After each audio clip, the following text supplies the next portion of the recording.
Outside the doors of Parliament House, of course, the first day of question time today. Let's hear now from the Greens Deputy Leader Adam Bandt. As the people in the Philippines deal with the devastation of Typhoon Haiyan, their lead climate negotiator is calling on countries like Australia to end the madness and take more action on global warming. Meanwhile, here in Australia, we have scientists telling us that unless we get global warming under control, we can expect to see more bushfires happening more often. The Climate Change Authority has said that the government's 5% pollution reduction targets are manifestly inadequate. In the face of one of the biggest ever threats to the Australian way of life, Tony Abbott is intent on repealing this country's clean energy legislation that is seeing pollution fall. In the face of a clear and present danger to the Australian people, Tony Abbott is adopting a policy of appeasement. Tony Abbott is a climate change Chamberlain when we need a Churchill. Tony Abbott is failing in what Ronald Reagan said was the first duty of any government, which is to protect the country's people.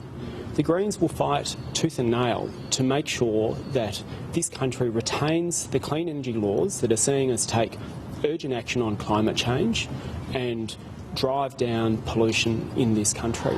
Do you think it's too soon to be politicising anything else in the Philippines? Well, the lead negotiator for the Philippines in the climate change negotiations has said we can expect more of this unless we get global warming under control. Scientists are telling us that global warming supercharges these kind of typhoons and gives them more energy, which is why many people are saying this is the worst typhoon that they've ever seen. And at the global warming negotiations, where Australia doesn't even have the decency to send a minister, they marked the typhoons, the result, with a moment's silence and used it as a call to action for the world's countries. And meanwhile, Australia sticks its head in the sand and pretends that global warming doesn't exist, or if it does, it's happening somewhere else and we don't need to take action on it in accordance with what the scientists are saying.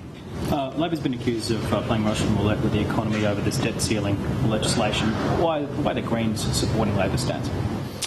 The Greens have always said that there is a case, especially at the moment, for Australia to look favourably on borrowing money, especially if it's to fund the infrastructure that this country needs for the future. At the moment, it's the cheapest it's been for a long time for Australia to borrow money, and if we're borrowing money to fund long-term infrastructure like high-speed rail or more public housing, it makes perfect sense. What we sat through in the last Parliament, though, was the Tea Party tactics of the coalition saying debt was evil and you can never have more debt. The Greens are prepared to work with the Parliament to lift the credit limit if there's a good case for it. But if the coalition wants to lift it as high as $500 billion, they need to explain why, especially when they're saying that one of their first orders of business is going to be to repeal a potential revenue source in this country, which is the mining tax. If we fix the mining tax, then we may not have some of the debt problems that we're seeing at the moment. So the coalition can't have it both ways. Your leader is referring to Tony Abbott as Typhoon Tony. What does this say for any kind of like gentle politics? Well, I think if the Prime Minister is out there referring to the Leader of the Opposition as electricity bill, then he can be expected to be referred to as Typhoon Tony himself. The head in the sand approach to global warming in the face of the leaders of the Philippines themselves saying this is what we're in store for unless we get global warming under control, makes Australia an international pariah and shows that really at the end of the day Tony Abbott does not believe the science. When it comes to the debt cap, is the $400 billion figure not negotiable for the Greens? Is that the figure and that's it? Well, we are having a look at Labor's amendment and we'll have discussions with Labor and we'll have discussions with the government.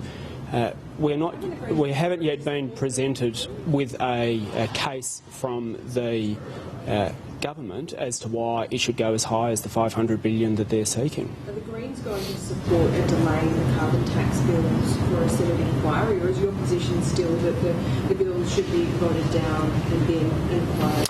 Oh, well, look, there's discussions that will take place between the Greens and the other parties in the Senate about what happens when these bills progress through the Senate. But at the end of the day, we had an enormous amount of evidence go into the legislation that we've got, significant inquiries into the legislation that we've got.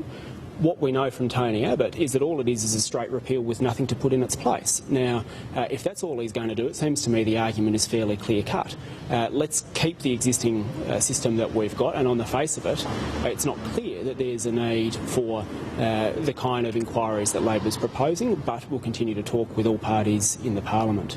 You consider this a matter of urgency, though? Do you expect a decision on that by the end of the week?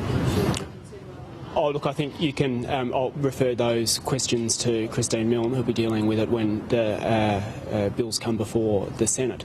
On another matter, on higher education, it's very worrying to see the Back to the Future approach that sees skeletons being dragged out of the John Howard closet with the appointment of former Minister David Kemp to now advise the government on how students can pay more fees.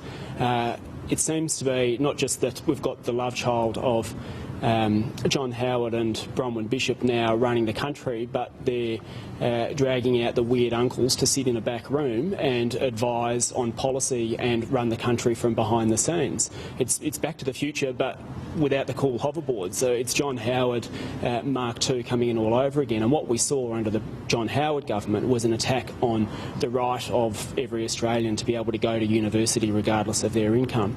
And the Greens are very worried that this signals a move towards higher fees for students and education only for the rich in this country. Thanks very much. All right, that is the Greens Deputy Leader Adam Bandt.